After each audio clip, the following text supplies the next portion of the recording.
নমস্কার আমার আপনজনেরা, রুদ্রবার্তা ইউটিউব চ্যানেলে আপনাদের সকলকে স্বাগত জানাই। আমি রুদ্রপ্রসাদ ব্যানার্জি। রুদ্রবার্তা মানে আপনাদের সামনে আসা কোনো বিষয় নিয়ে ভাবানোর জন্য। আজকে এখন যে বিষয় নিচ্ছি সে বিষয়ে যাওয়ার আগে আপনাদের মনে করিয়ে দিই, ভিডিওটা কিন্তু শেষ পর্যন্ত দেখবেন। যদি ভালো লাগে লাইক করবেন অথবা ডিসলাইক করবেন, শুধু শুধু চলে যাবেন। আর একটা কথা বলি আপনাদের, সেটা হচ্ছে এই চ্যানেলটা সাবস্ক্রাইব করার কথা আপনি সবাই করুন, তার কারণে বিশ্বাস করি আপনি আমার আপনজন। চলুন শুরু করা যাক এখনকার অর্থাৎ 26শে জানুয়ারির রুদ্রবার্তা।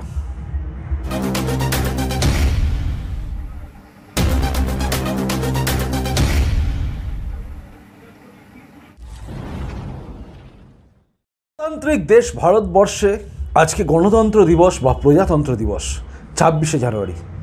আপনারা সবাই পালন করেছেন, সবাই সব কিছু করেছেন, ঝান্ডা উঠিয়েছে, অনেক নেতারা ভাষণ দিয়েছে, অনেকে। আজকে অনেক কিছু হয়ে গেছে পশ্চিমবঙ্গের বুকে তথা ভারতবর্ষে। কোথাও ভারতবর্ষের ঝান্ডা অর্থাৎ জাতীয় পতাকা উঠেছে, আবার কোথাও তাকে নামিয়ে দিয়ে অন্য পতাকাও তুলেছে কিছু কিছু লোক, মানে কৃষক আন্দোলন যেটা হচ্ছে আর কি। এটা যেন দেশের বিরুদ্ধে একটা লড়াই চলছে, সরকারের বিরুদ্ধে আর নেই, এখন দেশের বিরুদ্ধে জাতীয় পতাকাকেও নামানো হচ্ছে। কাজেই এসব হতে পারে, এসব আমরা দেখি অভ্যস্ত হয়ে যাচ্ছে আস্তে আস্তে। তার কারণ দেশের মধ্যেই আর একটা দেশ গজানোর জায়গা যেন তৈরি হয়ে যাচ্ছে। যাই হোক, সেটা অন্য প্রসঙ্গ, সেটা নিয়ে অন্য দিন আলোচনা করা যাবে। কিন্তু এখন যে আলোচনা করছি সেটা হচ্ছে পশ্চিমবঙ্গ। এই প্রজাতন্ত্র বা গণতন্ত্র দিবসের দিন পশ্চিমবঙ্গ রাজনীতিময় হয়ে থাকবে। 26শে জানুয়ারি আজকে সবাই পালন করেছেন, সব কিছু করেছেন। তার মধ্যে অর্থাৎ এই যে সময়টা মানে ছুটির সময়, এখন আপনাদের হাতে অনেকখানি সময় আছে, তো অনেকখানি সময় ধরে জাস্ট একটু দেখে নিন। শুভেন্দু অধিকারী আজ বললেন, অর্থাৎ তৃণমূল কংগ্রেস মানে মমতা ব্যানার্জি কংগ্রেস যাকে তিনি বলেন, অর্থাৎ শুভেন্দু অধিকারী বলেন কোম্পানি, প্রাইভেট লিমিটেড কোম্পানি। যাই হোক, এই প্রাইভেট লিমিটেড কোম্পানি বলুন আর তৃণমূল কংগ্রেসই বলুন, এই তৃণমূল কংগ্রেসের স্লোগান চুরির ব্যাপারটা কিন্তু আজকে মানে হাস্যস্কর ব্যাপার জায়গায় চলে গেছে। জনগণ সবাই একটু হাসির জায়গায় পেয়ে গেছেন, হাসির খোরাক পেয়ে গেছেন যে মমতা বন্দ্যোপাধ্যায় যিনি স্লোগান তৈরি করতে সিদ্ধহস্ত ছিলেন, তিনি এখন আর স্লোগান তৈরি করতে পারছেন না, বিজেপির স্লোগান ঝেড়ে দিচ্ছেন। আসলে ঝেড়ে কথাটা বললাম হয়তো খারাপ লাগবে, অ্যাকচুয়ালি এই পশ্চিমবঙ্গের বুকে টাকা ঝাড়া, টাকা মারা, ঝেড়ে দেওয়া, মেরে দেওয়া কথাটা এমনভাবে চলে এসছে না যে আমারও একটু ওই স্লিপ অফ টাং মানে হরকে যাচ্ছে আর কি, বেরিয়ে গেল, জিপ দিয়ে হরকে বেরিয়ে চলে গেল, যে ঝেড়ে দিচ্ছে। তৃণমূল কংগ্রেসের মমতা বন্দ্যোপাধ্যায় বিজেপির স্লোগান পর্যন্ত নিয়ে নিচ্ছেন, এরকম একটা জায়গায় চলে গেছে। অর্থাৎ শুভেন্দু অধিকারী একটা স্লোগান তুলেছিলেন, স্লোগানটা কী ছিল? কৃষ্ণ কৃষ্ণ হরে হরে পদ্মফুল বা বিজেপি ঘরে ঘরে। সেটাকে মমতা বন্দ্যোপাধ্যায় করে দিলেন হরে কৃষ্ণ হরে হরে তৃণমূল ঘরে ঘরে। অর্থাৎ দৈন্য দশা অবস্থা তৃণমূলের।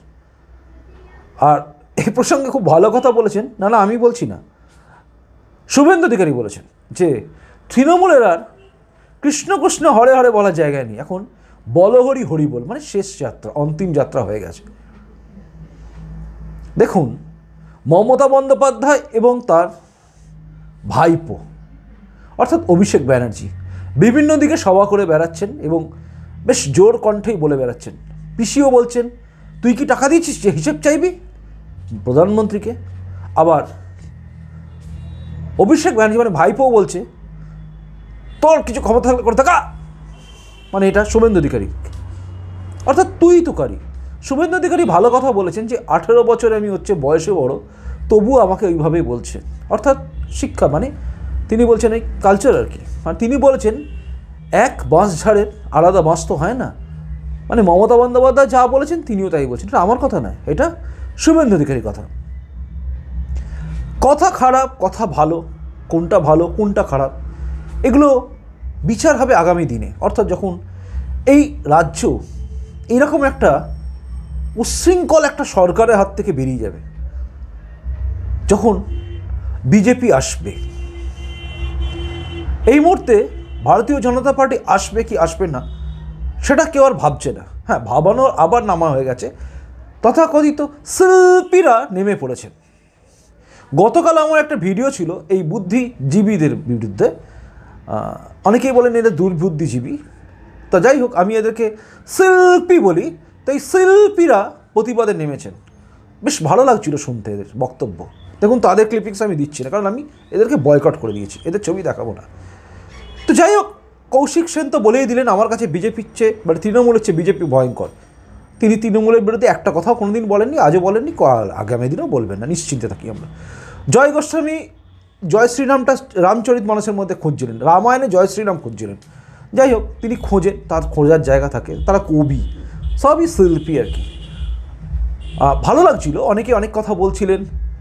দেবলীনা দত্ত বলেছেন তাকে রেপ করার হুমকি দেওয়া হয়েছে, তার জন্য তিনি বলেছেন, এটা সবচেয়ে গর্হিত কাজ, আমি বারবার বলছি।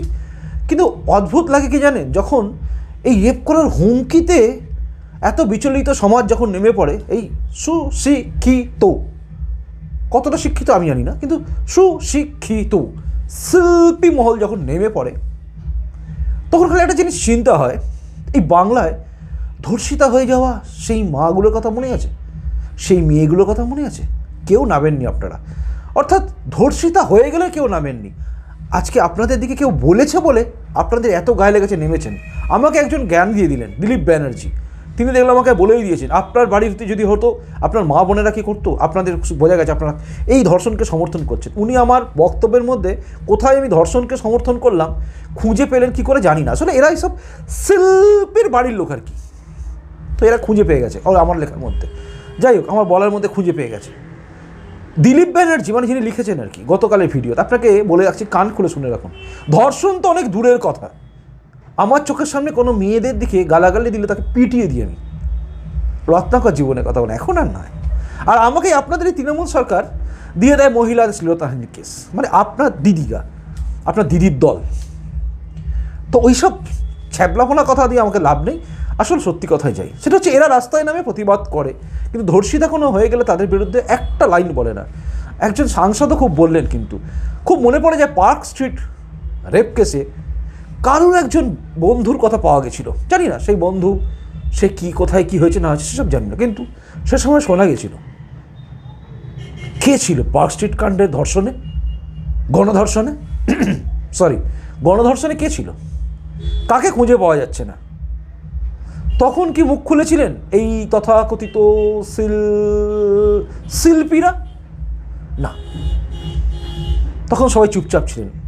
আজ যারা বড় জায়গায় আছেন, আগে গতকাল তাদেরই কেউ ছিল জড়িত, এরকম দেখা যায় আর কি, মানে শোনা যায়। ঘরে ঢুকিয়ে রেপ করে দেবো বলতে পারেন তাপস পাল, সেই দলটাকে ভালো লাগে এই এনাদের মতো লেখকদের, এরা সাথ সমর্থন করে। যাই হোক, এরা এদের জায়গায় থাক, ওরা একটা নির্দিষ্ট জায়গায় গণ্ডির মধ্যে চলে গেছে। আজকেও আর বুদ্ধিজীবী নয়, এরা বুদ্ধিজীবী নয়। আমাকে একজন খুব ভালো কথা বলেছেন, তিনি তথ্য প্রযুক্তিতে আছেন, তিনি খুব সুন্দর কথা বলেছেন, আমরা মাথা ঘামাই, অর্থাৎ বুদ্ধিটা খরচ করি আমরা, ঠিক তাই ইঞ্জিনিয়ার থেকে শুরু করে ডাক্তার যারা আছেন আর কি, মাস্টারমশাই, এরা হচ্ছে অ্যাকচুয়ালি বুদ্ধিজীবী।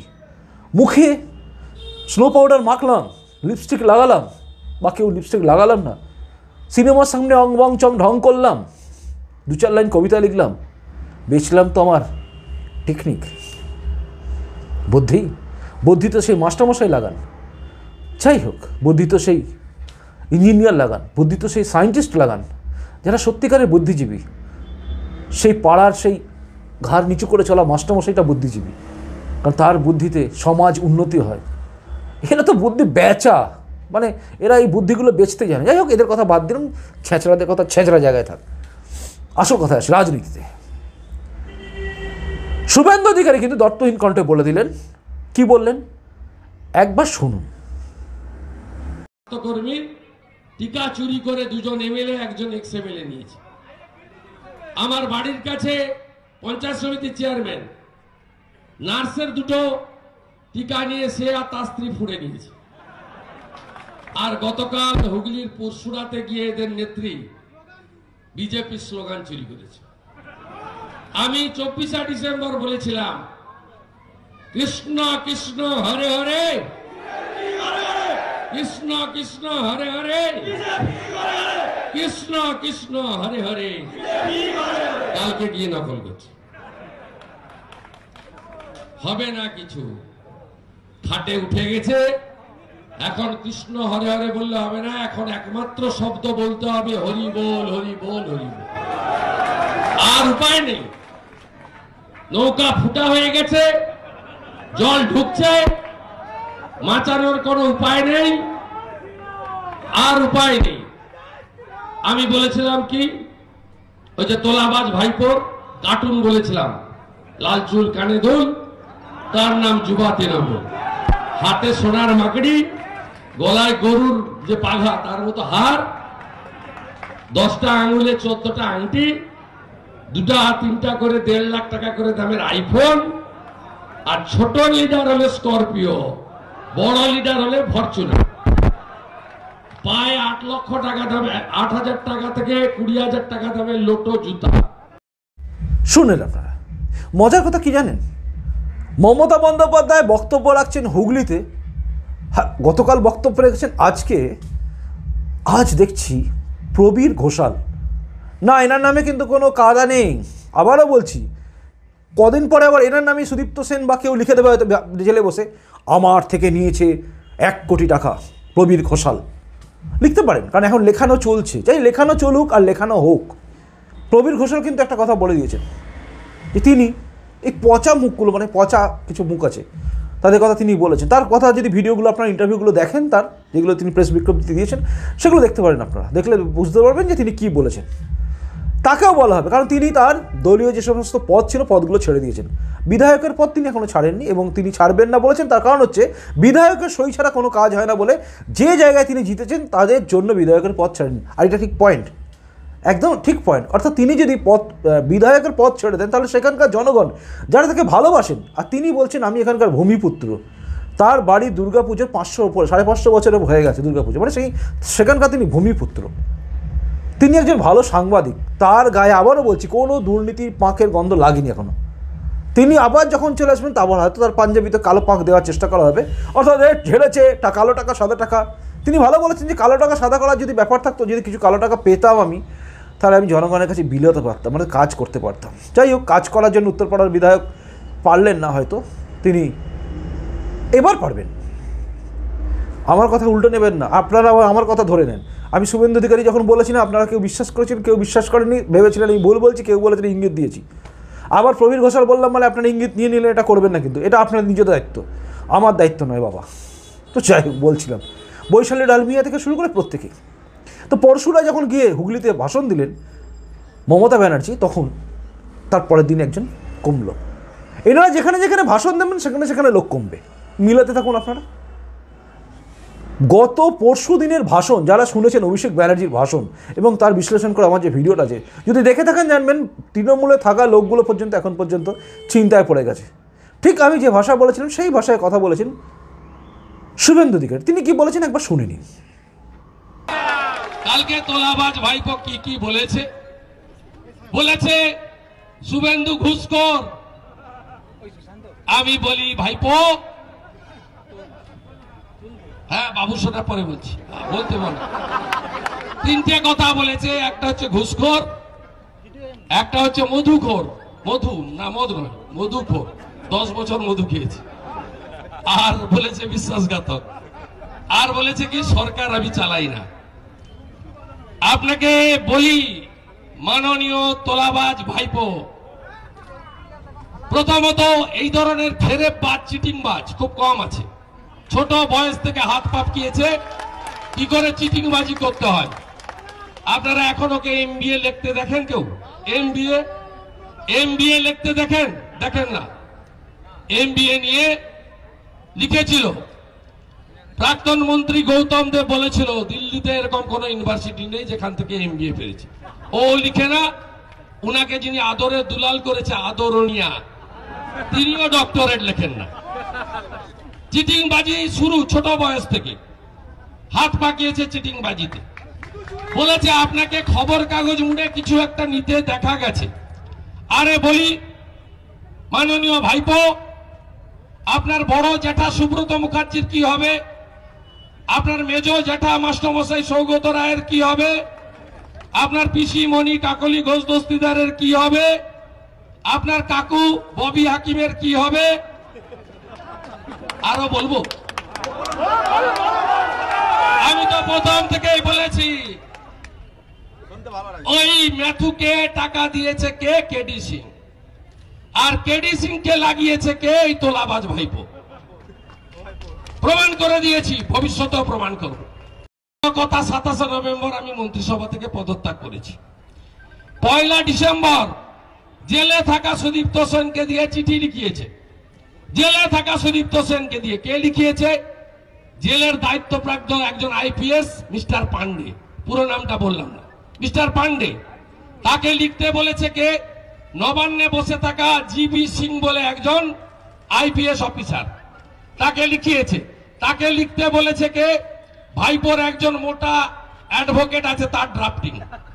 আর ভাইপো তোলাবাজ ভাইপোর নির্দেশ দিয়ে এটা লিখিয়েছে। আপনারা বলুন তো, আপনারা বলুন, বিমান বসুর নাম লিখেছে। বিমান বসুর সম্পর্কে এই তোলাবাজ ভাইপো জানে না? বিমান বাবু এখনো নিজের ব্যবহার্য কাপড় জামা নিজের হাতে কাজ। আমি সিপিএম এর বিরোধী রাজনীতি করেছি, কিন্তু আমি কখনো প্রমোদ দাশগুপ্ত, বিনয় চৌধুরী, গীতা মুখার্জি, বিশ্বনাথ মুখার্জি, সুকুমার সেনগুপ্ত, তাদেরকে আমি প্রণাম করি। এরা কমিউনিস্ট পার্টির একজন দিকপাল ছিল। আমার লড়াই লক্ষণ বাবুদের বিরুদ্ধে ছিল, হারমাদগিরির বিরুদ্ধে ছিল, কিন্তু আমার বামপন্থা আন্দোলনের বিরোধিতা আমি করিনি। আমার মাস্টারমশাইয়ের নাম সুধীর গিরি। আপনারা বলুন, বিমান বাবু নিজের হাতে কাপড় জামা কাছেন। দুপুরবেলা আমরা সবাই ভাত খাই, রুটি খাই, বিমান বাবু মুড়ি আর শশা খান। রাত্রিবেলা গণশক্তি অফিস থেকে আসে, তার নাম পর্যন্ত লিখেছে। 21-এর ভোটে যারা যারা বিরোধিতা করতে পারে, বিমান বসুর নাম লিখেছে, অদিত চৌধুরীর নাম লিখেছে, সুজন চক্রবর্তীর নাম লিখেছে, মুকুল রায়ের নাম লিখেছে, আর শুভেন্দু অধিকারীর নাম লিখেছে। কবে লিখিয়েছ? 1 ডিসেম্বর। আর আমি মন্ত্রিসভা ছেড়েছি কবে? 27 নভেম্বর। আমি বারংবার বলেছিলাম যে জড়ানোর চেষ্টা করা হবে, এই জড়ানোর চেষ্টা চলছে। ক্ষমতায় যখন ছিলেন শুভেন্দু অধিকারী, তখন হয়তো তিনি জানতেন না যে কীভাবে জড়ানো হতো, আমাদের মতো মানুষ কীভাবে জড়িয়েছে। সামান্য সামান্য ঘটনা, মানুষের বিপদে পাশে দাঁড়াতে গিয়ে কেস খেতে হয়। জীবনে প্রথম, আমি আবারও বলে দিচ্ছি, আপনাদের মনে করিয়ে দিচ্ছি, কেউ যারা জানেন না শুনে নিন, একজন মাস্টারমশাই, তিনি কিন্তু তৃণমূলের সমর্থক। সেই মাস্টারমশাইকে মারছিলেন একজন সিপিএম থেকে আসা, তৃণমূলে ঢোকা, তৃণমূল মানে সিপিএমের সেই লোক যারা সাধারণ মানুষকে কেস দিয়েছিল, সেই লোক তৃণমূলে ঢুকে সে মারছিল মাস্টারমশাইকে। সেটা বাধা দিয়েছিলাম বলে আমি সবচেয়ে প্রথম কেস খেলেছিলাম মহিলা শ্লীলতাহানি। তার স্ত্রীকে রাস্তার মধ্যে ফেলে প্রকাশ্য রাস্তায় তার শ্লীলতাহানি করতে গেছিলাম, এবং জনগণ ঝাঁপিয়ে পড়ে নাকি তাকে উদ্ধার করেছে। তার চিৎকার জনগণ ছুটে আসে। পরবর্তী ক্ষেত্রে ইনভেস্টিগেশন অফিসার যিনি ছিলেন, তিনি বলেছেন যে না, এই ঘটনার আমরা তদন্ত করে দেখেছি। কারণ গোটা পাড়াটাই এগিয়ে গিয়ে বলেছিল যে না, মিথ্যে কথা, এর নামে দোষ দেওয়া যায় না। অর্থাৎ আমি সব কিছু করিনি, তো সেগুলো হয়েছিল। তাই এটা হচ্ছে ফাঁসানোর কালচার। এটা শুভেন্দু অধিকারী জানতেন না, এখন জেনে গেছেন। তার নামও কিরকমভাবে ঢুকিয়ে দেওয়া হয়েছে। গাঁজা কেস থেকে শুরু করে সব কেসে সঙ্গীতা চক্রবর্তীকে গাঁজা কেস দিয়ে দেওয়ার কথা অনুব্রত মণ্ডল ডাইরেক্ট বলেন। পরশুরা সবাই দাঁড়িয়ে মমতা বন্দ্যোপাধ্যায় মেয়েদের বলেন ঝাঁটা এবং বঁটি নিতে। কি করবেন তো? আসবেন তো? একজন মুখ্যমন্ত্রী প্ররোচিত করছেন সবাইকে। অনুপ্রেরণায় অনুপ্রাণিত হয়ে যদি কেউ নেমে পড়েন এবং কাউকে যদি বঁটি দিয়ে দুঘা দিয়ে দেন, মানে কুপিয়ে দেন, তারপরে কী হবে বুঝে নেবেন নাকি পুলিশ মন্ত্রী বলে? দেখুন, আপনাদের বলি, যারা আর কি এসব কথা শুনে অনুপ্রাণিত হয়ে পড়ছেন আর কি, দয়া করে অনুপ্রাণিত হবেন না। তার কারণ এই সরকার আর মাত্র 2 মাস কি 2.5 মাস আছে, তারপর এই সরকার যাবে।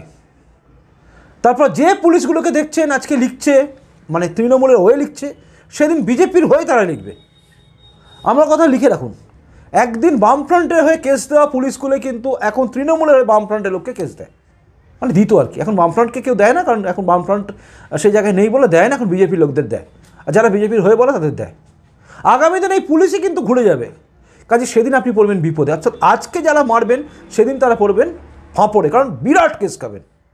লিখে রাখুন, আজকে আমার কথাটা লিখে রাখুন, পালা বদল হলে সবচেয়ে বড় কেস খাবেন রায়। অর্থাৎ আজকে যারা লাফালাফি করছেন, আর যে সমস্ত মিথ্যে কেস, মানে আমাদের মতো আর কি আছি, আমরা বেকসুর খালাস হবো, কারণ মিথ্যে কেস তো এবার সত্যি সত্যি সব বেরোবে, অর্থাৎ আসল জিনিসটা বেরোবে তথ্য। আমাদের কেসগুলো হয়তো বেরিয়ে যাবে, কারণ মিথ্যে কেস খেয়ে আছি, সত্যিটা বেরিয়ে আসবে, কারণ তখন আর পুলিশের চাপ থাকবে না, তারা সত্যিটা লিখে দেবে, না ইনি ছিলেন না। তো এইগুলো হতে চলেছে, কাজে এগুলো করবেন না। যাই হোক, এবার আপনি শুনে নিন, মানে শুভেন্দু অধিকারী ঠিক কী অভিযোগ করেছেন। মানে থাইল্যান্ডে টাকা যায় আর কি, মানে এটা আবার বড় কেস। থাইল্যান্ড সব খুঁড়তে যাচ্ছে। একবার শুনুন শেষটুকু, অর্থাৎ শুভেন্দু অধিকারী কী বলেছিলেন। আপনারা হয়তো শুনেছেন, তবুও একবার শোনাচ্ছি, তারপরে আমি বলছি। আমার কাছে তো সব আছে। আমার কাছে ম্যাডাম নারোলাটাকে ম্যাডাম নারেলাটা কে যদি জানতে চাই কি বলবেন? তোলাবাজ ভাইপো, তোলাবাজ ভাইপো কি বলবেন? লালার টাকা কার অ্যাকাউন্টে ঢুকেছে? লালার টাকা কার অ্যাকাউন্টে ঢুকেছে?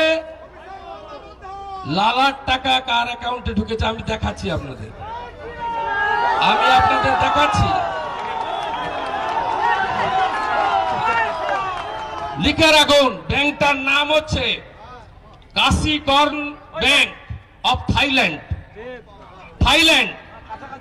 লিখে রাখুন, শাখার নাম হচ্ছে Siam Paragon branch, SIAM Paragon branch.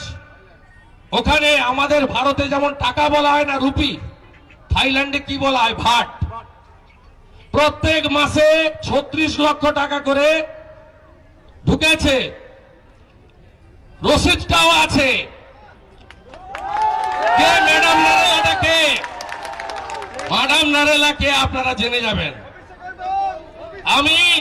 আমি 24 পরগনাতে মিটিং করে ফেব্রুয়ারি মাসে, দক্ষিণ 24 পরগনায় মিটিং করে, খুব বড় বড় কথা না, খুব বড় বড় কথা। হ্যাঁ, 10 বছর মধু খেয়েছে, তা 2রা ডিসেম্বর বাগবাজারে, শ্যামবাজারে ট্যাবলার বাড়িতে আমার হাত আর পা ধরছিলিস কেন? আমার হাত আর পা ধরছিলিস কেন? মাননীয়, আমি তুই টাকারই করি না, আমার বন্ধুদেরই করি না, আমি আপনি। শুভেন্দু অধিকারী ঠিক কি বললেন? থাইল্যান্ডের ম্যাডাম কে সে, তার পরিচয় একদম ভবানীপুরের ওখানেই দেবেন তিনি। অর্থাৎ এবার যে সভা হবে সেই সভা শুভেন্দু অধিকারী যাবেন এবং অভিষেক ব্যানার্জির গড়েই বলবেন, অর্থাৎ ঘরের গড়ে সেখানে গিয়ে বলবেন, সেখানে বক্তব্য রাখবেন, সেখানে শোনা যাবে আসল তথ্য। আর আমরা সবাই মোটামুটি জানি থাইল্যান্ডে কে যান, কাকে যেতে হয়, কাকে সিঙ্গাপুরে যেতে হয়, কাকে কোথায় যেতে হয়, আমরা সব জানি। তো সুতো জড়াচ্ছে, আস্তে আস্তে জড়িয়ে আসছে, জড়িয়ে জড়িয়ে জড়িয়ে জড়িয়ে সব ধরাপকের মধ্যে এসে যাবে। আর সৌগত রায় এবং কী নাম জানা, হ্যাঁ, ফিরাদ হাকিম, আপনারাও কিন্তু সেই জায়গায় চলে গেছেন। মানে অভিষেক ব্যানার্জি নারদকে সত্যি বলছে, মানে আপনারাও ওই একই জায়গায় যাবেন। মানে শুভেন্দু অধিকারীকে যা বলছেন আজকে আপনাদের বিরুদ্ধে সেটাই যাচ্ছে, ভাববেন আর কি। আর আমার আপনজন আপনাদের কাছে বলি একটা কথা, সেটা হচ্ছে এই পালা বদলের পালায় মানে শেষ দিকে শুভেন্দু অধিকারী কথাটাই হয়তো সত্যি হতে চলেছে। অর্থাৎ কৃষ্ণ কৃষ্ণ হরে হরে নয়, বল হরি হরি বল। মৃত্যুর ঘণ্টা বাজানো মমতা বন্দ্যোপাধ্যায়, সেই যে ছবি দিয়ে মৃত্যুর ঘণ্টা নিয়ে করে গেছিলেন না, বামফ্রন্টের মৃত্যু ঘণ্টা বাজানো মমতা বন্দ্যোপাধ্যায়ের দল মৃত্যুর শেষ প্রান্তে এসে পৌঁছে গেছে। অর্থাৎ এই সরকারের মৃত্যুর শেষ প্রান্তে এসে পৌঁছে গেছে। অর্থাৎ আর কিছু করার নেই। যত তিনি চেঁচাবেন তত দল ভাঙবে, যত তিনি বলবেন তত লোক দল ছাড়বে।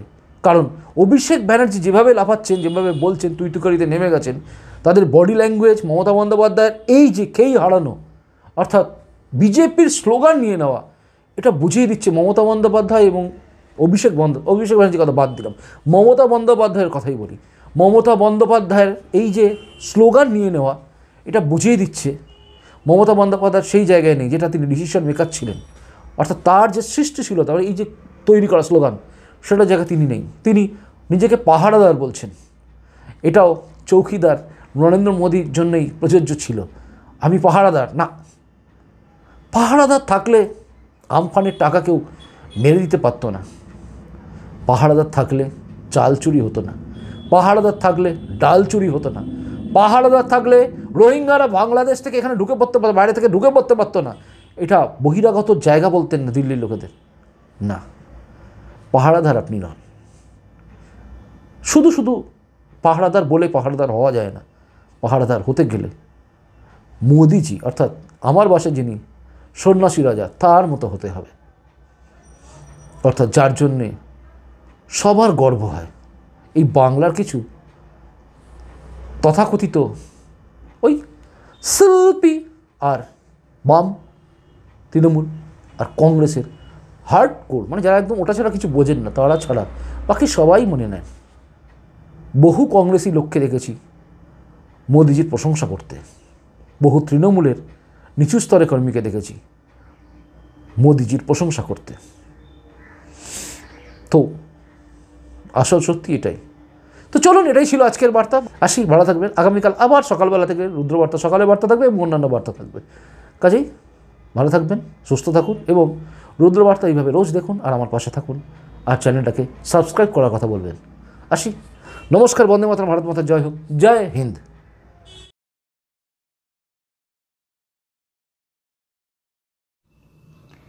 ভিডিওটা দেখার জন্য আপনাদের ধন্যবাদ জানাই।